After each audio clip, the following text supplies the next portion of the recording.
வணக்கம் and welcome to delight cinemas. இந்த வீடியோவில் நம்ம டிஸ்கஸ் பண்ண போகிற விஷயம் என்ன அப்படின்னு பார்த்தீங்கன்னா, good bad ugly versus Idli Kadai. இந்த ரெண்டு படங்களும் ஒரே நாள் ஏப்ரல் 10ஆம் தேதி தியேட்டர்ஸில் ரிலீஸ் ஆக போகுது. ரெண்டு படங்களுமே பார்த்தீங்கன்னா டிஃப்ரெண்ட்டான படங்கள் தான். குட் பேட் அக்லியை பொறுத்த வரைக்கும் அந்த படம் வந்து ஒரு பக்கா மாஸ் மசாலா கமர்ஷியல் என்டர்டெய்னர் படமாக இருக்க போகுது. இட்லி கடை படத்தை பொறுத்த வரைக்கும் இப்போதைக்கு எக்ஸாக்டாக இது என்ன மாதிரியான ஒரு படம் அப்படிங்கிற ஐடியா நமக்கு கிடைக்கல. ஆனால் போஸ்டர்ஸ் எல்லாம் வச்சு பார்க்கும்போது ஒரு லைட் ஹார்ட்டட் கமர்ஷியல் ஃபிலிமாக இருக்கும் அப்படின்னு தான் தோணுது. இப்போ ரீசெண்டாக பார்த்தீங்கன்னா குட் பேட் அக்லி படத்தோடைய அஃபிஷியல் டீசர் ரிலீஸ் ஆகி நல்ல ஒரு ரெஸ்பான்ஸ் கிடச்சிருக்கு. ஃபேன்ஸ்லாம் வந்து பயங்கரமாக என்ஜாய் பண்ணியிருக்காங்க.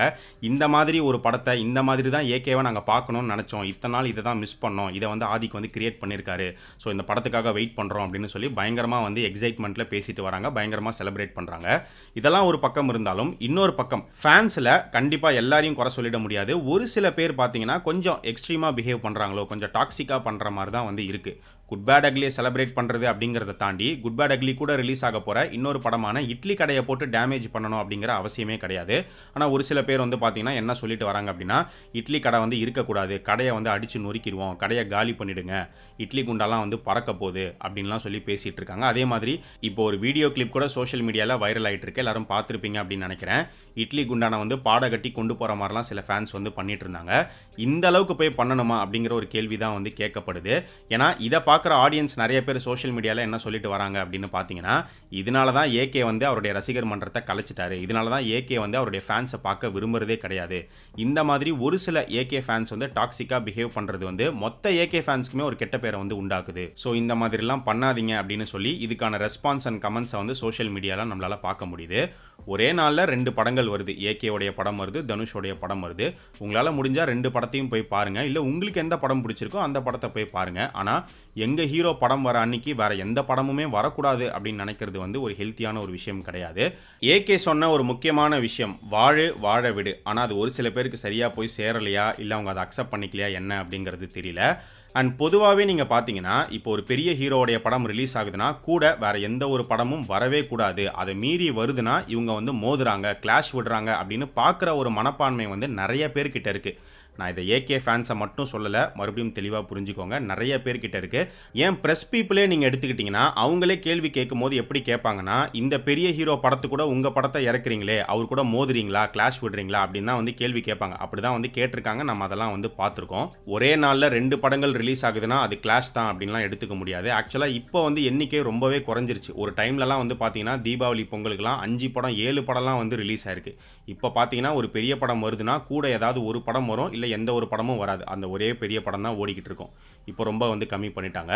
ஸோ ஒவ்வொருத்தங்களுமே வந்து பார்த்தீங்கன்னா கஷ்டப்பட்டு கோடிக்கணக்கில் பணம் செலவு பண்ணி தான் படம் எடுக்கிறாங்க. அப்படி எடுக்கிறவங்க நம்ம படத்தை வந்து ஒரு நல்ல டேட்டில் வந்து ரிலீஸ் பண்ணணும், ஒரு ஃபெஸ்டிவல் டேட் கிடச்சா நல்லாயிருக்கும், லீவ் நிறையா வந்தால் கொஞ்சம் கலெக்ஷன் வந்து எக்ஸ்ட்ராவாக பார்க்கலாம். ஸோ இந்த மாதிரி பிஸ்னஸ் ரீதியாக யோசிச்சு தான் ரிலீஸ் டேட்டை வந்து ஃபிக்ஸ் பண்ணுவாங்க. எப்போவுமே இந்த ரெண்டு சினாரியோஸ் தான் நடக்கும், நாம் வந்து பார்த்துருப்போம். இப்போ ஒரு பெரிய படம் ஒரு டேட்டில் வருது அப்படின்னு அனௌன்ஸ் பண்ணிட்டாங்கன்னா அதே டேட்டை ஃபிக்ஸ் பண்ணியிருக்கிற வேறு சில பேர் என்ன பண்ணுவாங்க அப்படின்னா, நம்ம படத்தை வந்து இந்த டேட்டில் கொண்டு வர வேணாம், வேறு டேட்டுக்கு போஸ்ட்பான் பண்ணி தள்ளி போகலாம் அப்படிங்கிற ஒரு முடிவு எடுப்பாங்க. சில பேர் என்ன பண்ணுவாங்கன்னா, இல்லை பெரிய படம் வந்தாலும் பரவாயில்ல, அதே டேட்லேயே நம்ம படத்தையும் இறக்கலாம் அப்படிங்கிற ஒரு முடிவு எடுப்பாங்க. இது வந்து அவங்களுடைய சாய்ஸ். இந்த சாய்ஸையும் எப்படி எடுப்பாங்க அப்படின்னு பார்த்தீங்கன்னா, இவர் படம் வருதா, இவர் கூட நம்ம மோதியே ஆகணும், அதே மாதிரி இவர் படம் வருதா, அச்சிச்சோ இவரு கூடலாம் மோதவே கூடாது, இப்படிலாம் வந்து யோசிக்க மாட்டாங்க.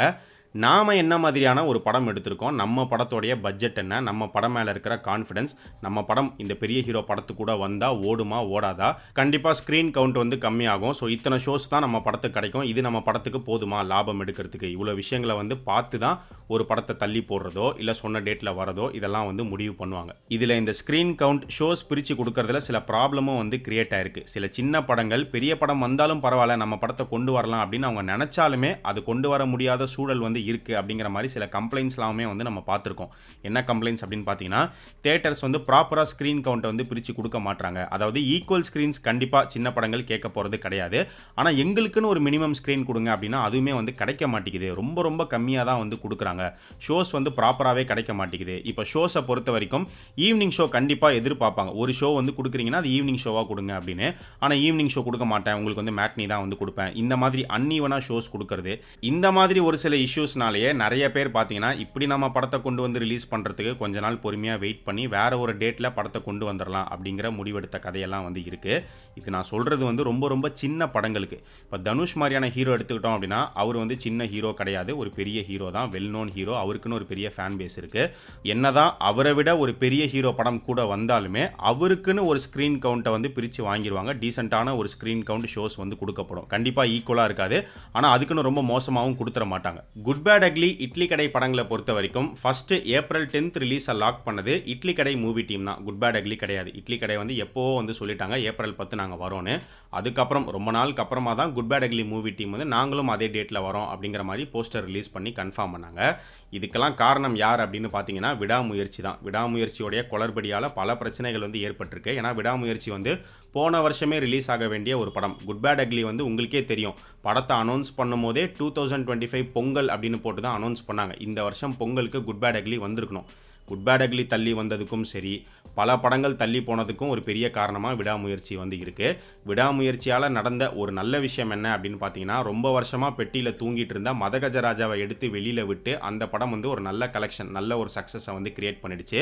அது மட்டும் இல்லாமல் அந்த படத்தோடைய சக்ஸஸ் பார்த்தீங்கன்னா, அதே மாதிரி தூங்கிட்டு இருக்கிற பல படங்களுக்கு ஒரு கேட்டை ஓப்பன் பண்ணி விட்டுருக்கு. இப்போ அடுத்து பார்த்தீங்கன்னா துருவ நட்சத்திரம், அந்த படத்தை எப்படியாவது கொண்டு வரணும் அப்படிங்கிற ஒரு முயற்சியில் வந்து இருக்காங்க. மே 1ஆம் தேதி கொண்டு வர போகிறாங்க அப்படிங்கிற ஒரு நியூஸ்லாம் வந்து போயிட்டுருக்கு. ஆனால் அது கன்ஃபார்ம்டு கிடையாது.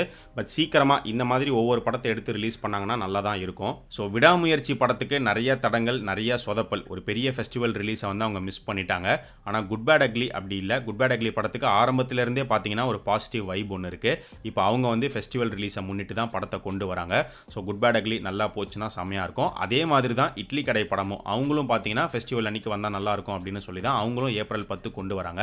2 படங்களும் ஒரே நாளில் வருது. 2 படங்களும் நல்லா இருந்துச்சு அப்படின்னா வந்து ஹாப்பி தான். ஸோ ஃபைனலாக சொல்ல வர பாயிண்ட் என்ன அப்படின்னு பார்த்தீங்கன்னா, புதுசாக ஒரு இட்லி கடை ஓப்பன் ஆகுது. உங்களால் முடிஞ்சால் அந்த கடையில் போய் இட்லி சாப்பிடுங்க. இட்லி சாப்பிட்டு பார்த்து இட்லி ரொம்ப நல்லா இருந்துச்சு அப்படின்னா, இந்த கடையில் இட்லி சூப்பராக இருக்குது அப்படின்னு 4 பேர்கிட்ட சொல்லுங்கள். இல்லை இட்லி நல்லாவே இல்லை அப்படின்னா அதையும் 4 பேர்கிட்ட சொல்லுங்கள். தப்பே கிடையாது. ஏன்னா நீங்கள் காசு கொடுத்து சாப்பிட்றீங்க, சொல்கிற உரிமை உங்களுக்கு இருக்குது. ஆனால் அதை விட்டுட்டு இங்கே இட்லி கடையே போடக்கூடாது, கடையை அடித்து நொறுக்குவோம், கடையை காலி பண்ணு அப்படின்னு சொல்கிறது வந்து ரொம்ப அக்லியாக இருக்குது.